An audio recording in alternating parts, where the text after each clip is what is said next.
un nuevo, una nota del periódico La Vanguardia de España, obviamente, pues dice así: El Salvador, gobierno, comisión de la OEA denunció irregularidades en fondos de pandemia en El Salvador. La redacción dice: San Salvador, 11 de noviembre, el fiscal general salvadoreño Raúl Melara confirmó este miércoles que las investigaciones por el supuesto manejo irregular de fondos para atender la pandemia del COVID-19 por parte del gobierno se originó principalmente por indicios presentados por la Comisión Internacional contra la Impunidad en El Salvador, por las CICIES.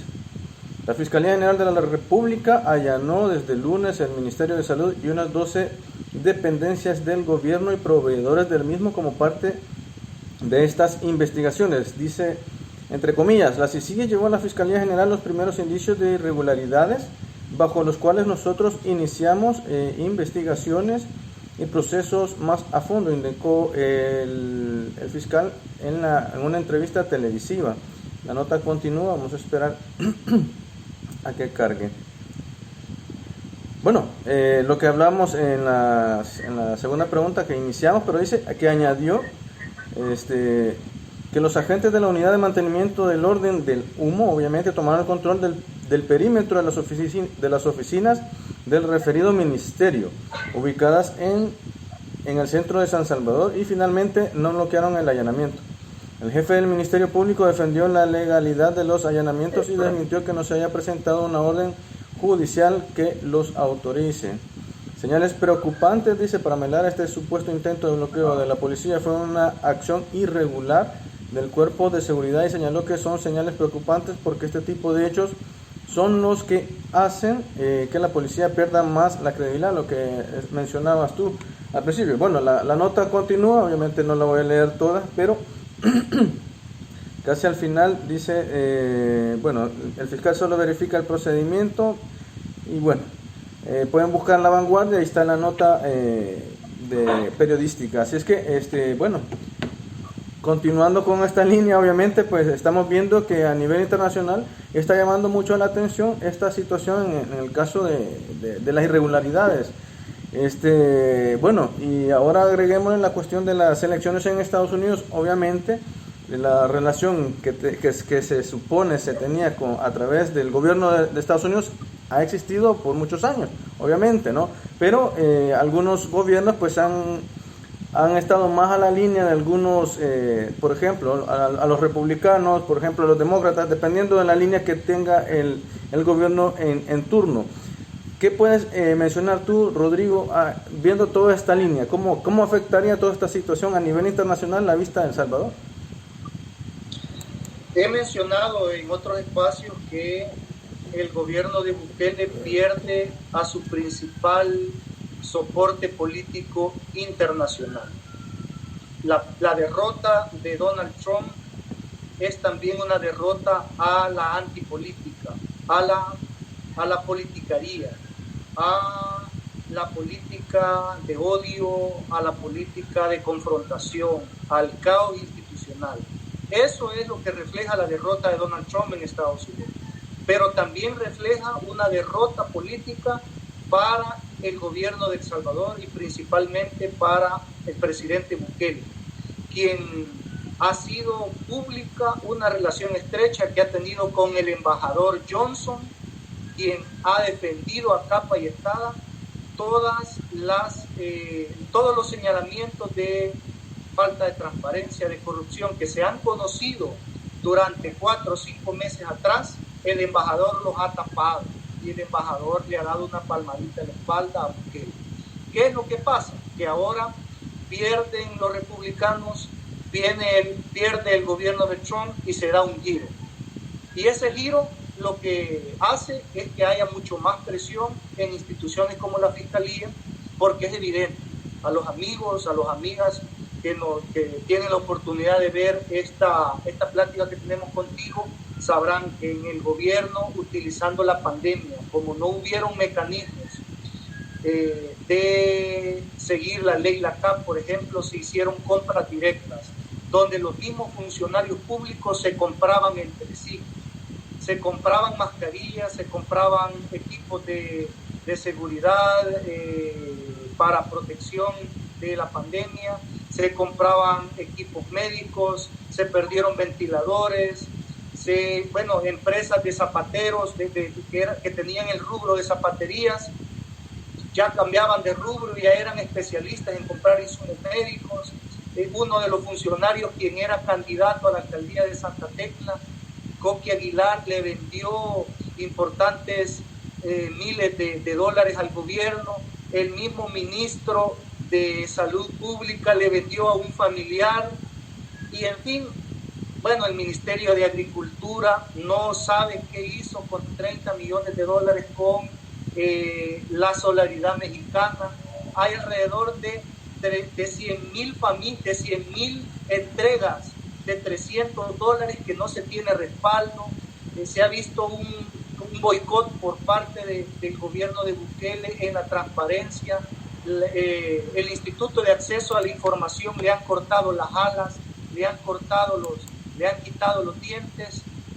La Corte de Cuentas no ha tenido la posibilidad de auditar al 100% todo, y entonces todo eso que hemos conocido en los periódicos, todo eso que conocemos, todo lo que se vincula dentro del gobierno, todo eso ya no se puede detener. Y como la persona que le estaba dando el apoyo político ya no está, o ya no va a estar allá en enero, sino que va a estar otro gobierno en Estados Unidos, entonces hoy empieza esta situación de buscar la información. Y es por eso que la Policía Nacional Civil ahora protege a los aliados del gobierno, protege a sindicalistas pro Bukele y ataca a sindicalistas que están en contra de las injusticias. Entonces, considero que son señales graves, terribles, de retroceso institucional, lo que nos debe hacer un llamado a la comunidad internacional, a nuestros hermanos y hermanas que viven en otros países y que probablemente piensan que en El Salvador, con la llegada del nuevo gobierno, se iban a tener mejores posibilidades de desarrollo. Y ustedes se recordarán uno de los eslogans más famosos que tenía Bukele cuando era candidato a la presidencia, y que decía: el dinero alcanza cuando nadie roba. Precisamente hoy en nuestro país no les alcanzó los 3,000 millones de dólares que aprobó la Asamblea Legislativa, no les alcanzó los más de 1.500 millones de dólares en letes y CETES que tuvieron ellos en su poder, no les han pagado a las alcaldías lo de la ley FODES, ya van 5 meses. Hay injusticias en programas insignias como Jóvenes con Todo, que están afectando a los estudiantes en el departamento de La Paz y también en otros países, en otros departamentos. Hay un retroceso en materia de libertad de expresión, hay represión a toda aquella voz que sea crítica y que no vaya en la línea del gobierno. Hay un retroceso en materia de transparencia, hay un retroceso en la libertad de prensa, en la libertad de los diferentes medios de comunicación. En fin, a los amigos que nos ven en otros lugares y que viven en otros países, de verdad, el llamado es a estar alertas a los organismos de derechos humanos para que analicemos la historia. No debemos de repetir las situaciones que hemos superado como país. La represión de los 80 nos costó mucho, fueron muchas vidas que se perdieron, y hoy tenemos a un gobierno incapaz de montar diálogo, incapaz de tender puentes, incapaz de construir, únicamente el odio, la persecución, la manipulación, el uso partidista de los recursos. Eso estoy convencido que nos hace mucho daño, y el llamado es a los salvadoreños, a los sectores progresistas, a unirnos, a luchar para defender la democracia que está siendo muy, pero muy atacada y muy afectada en este momento de crisis que vive el mundo y nuestro país. Bueno, ahí tenemos la respuesta de Rodrigo. Yo tengo una duda, Rodrigo, con respecto a los paquetes. ¿Se le ha comprado al productor nacional? Esos son otros negocios a transnacionales. No se sabe a ciencia cierta cuántos paquetes han comprado. Sí hay algunos datos que revelan que han sido personas cercanas al gobierno los que han utilizado los mecanismos de compra directa a empresas que se han creado en este tiempo de pandemia, pero a ciencia cierta todavía la Corte de Cuentas no ha dado un informe de cuánto se ha gastado, a quiénes se les han entregado, a qué productores se les ha hecho. Lo que estamos claros también es que no ha sido a los micro y pequeños productores que tenemos en el país, han sido a transnacionales y que han sido a sectores que única y exclusivamente han utilizado esto para hacer negocio. Eso es verdaderamente preocupante y es por eso que vemos cómo los partidos políticos aliados al gobierno han hecho uso politiquero de la necesidad del pueblo, montándose en campañas preelectorales, entregando paquetes para buscar réditos de cara a febrero de 2021. Bueno, hemos visto también que funcionarios, obviamente, cuando reparten los paquetes que ha dejado el Estado a través del gobierno, obviamente, ¿no? Para poder mandar las ayudas a todos los salvadoreños. Ahora bien, también se ha utilizado de manera electorera, como tú lo has dicho, que aprovechan el momento para tomarse fotografías, obviamente, de entrega de paquetes. A mí me parece fatal, obviamente, pero bueno, el pueblo salvadoreño me imagino que debe de tener todo esto entre los ojos, como decimos, ¿no? Lo estamos viendo. El salvadoreño es muy inteligente y creo que pues se orientará bien con esta situación. Ahora la pregunta es, Rodrigo, ¿Rodrigo utilizaría ese tipo de situaciones para poderse favorecer electoralmente? Obviamente hay muchas situaciones que no se pueden exponer. Por ejemplo, hay situaciones que tú a través de tu bolsillo estás ayudando, estás colaborando, pero también está la otra parte, ¿no? Que a través de las alcaldías, se entregan paquetes. ¿Cómo está funcionando Rodrigo Cerritos con esta situación? En primer lugar, es tiempo de ser solidarios y de compartir un poquito de lo que uno tiene, porque hay familias, hay sectores que la están pasando muy mal. Eso debe ser un valor que desde la izquierda debemos de trabajar siempre. Segundo, el funcionario público no debe de valerse de su cargo para privilegiar a un sector, a un partido político en especial.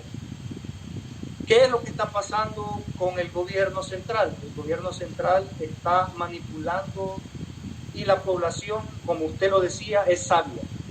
Nuestro pueblo es sabio y sabe que utilizar la necesidad, el dolor para fines electoreros, al final de cuentas siempre termina mal. En mi caso, no he sido funcionario público, no tengo recursos públicos y toda la gestión que uno hace son, por supuesto, con nuestros hermanos que viven en Europa, que han confiado en nosotros y que nos han apoyado para ir a las comunidades a poderles apoyar, a nuestros hermanos que viven en Los Ángeles, en Houston, en Canadá, que han confiado en nosotros y que siguen confiando y que nos dicen este es un momento de apoyar, de solidaridad. Pero utilizar los millones de dólares del presupuesto general de la nación para única y exclusivamente potenciar a candidatos del partido de gobierno y a los aliados del gobierno, me parece que son las viejas mañas, la vieja política, que es lo que nos prometió el gobierno actual, diferenciarse de la vieja política. La evidencia y lo que estamos viendo es que ellos están haciendo más de lo mismo, pero de una forma mucho más descarada, de una forma mucho más mezquina y de una forma mucho más agresiva. Es decir, tenemos el caso del ministro de Gobernación, quien aspira a convertirse en alcalde en San Salvador y él lo que anda haciendo es regalando a diestra y siniestra para ganar la alcaldía de San Salvador. Eso no es una política de Estado, eso no es una política que de verdad vaya y ataque los problemas estructurales. Eso me parece que es único y exclusivamente un circo político y eso les pasará factura. El pueblo es sabio y sabrá identificar los aspirantes, los luchadores sociales y los que queremos ser